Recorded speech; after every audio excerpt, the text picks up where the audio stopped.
সুপ্রভাত, আমি উত্তম মাইতি বলছি নন্দীগ্রাম থেকে। ভোটের দিন মায়েদের লক্ষ্মীর ভাণ্ডার পাওয়া মায়েদের তালাবন্দি রাখা নিদান দিলেন এক পাতি বিজেপি নেতা। এটা কি বিজেপির কালচার? একদিকে বলছেন বেটি পড়াও বেটি বাঁচাও, আর ভোটের দিন বেটিদেরকে তালাবন্দি করে রাখো। এটা কি বিজেপির কালচার? ভোটের দিন আসবেন তালাবন্দি করতে, ঝেঁটিয়ে বিদায় করে দেবে মা বোনেরা, ছাবলামি বার করে দেবে।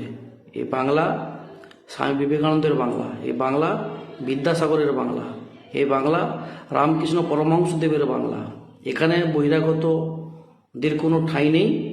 আর ভোটের দিন চেষ্টা করবেন ওই দিন ঝাঁটাপেটা করবে বিজেপি নেতাদেরগুলোকে। জয় হিন্দ, জয় বাংলা। এবং ভিডিওটি দেওয়া আছে, দেখুন। এখনো লক্ষ্মীর ভান্ডার পাওয়া মায়েরা আছেন যারা জোড়া ফুলে ভোট দিতে যাবেন। আমি সেই সমস্ত পরিবারের স্বামীদেরকে বলছি, ওই মায়েদেরকে ঘরে বন্দি রেখে দেবেন। ভোটটা দিতে হবে পদ্ম ফুলে, জোড়া ফুলে নয়।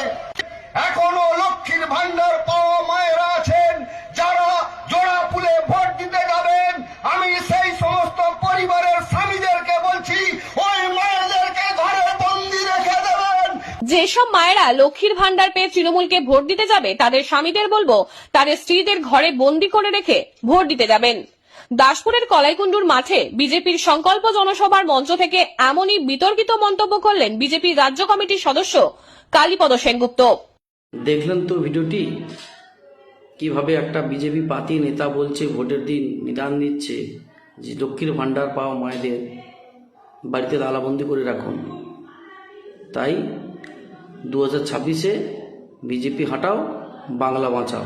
জয় হিন্দ, জয় বাংলা।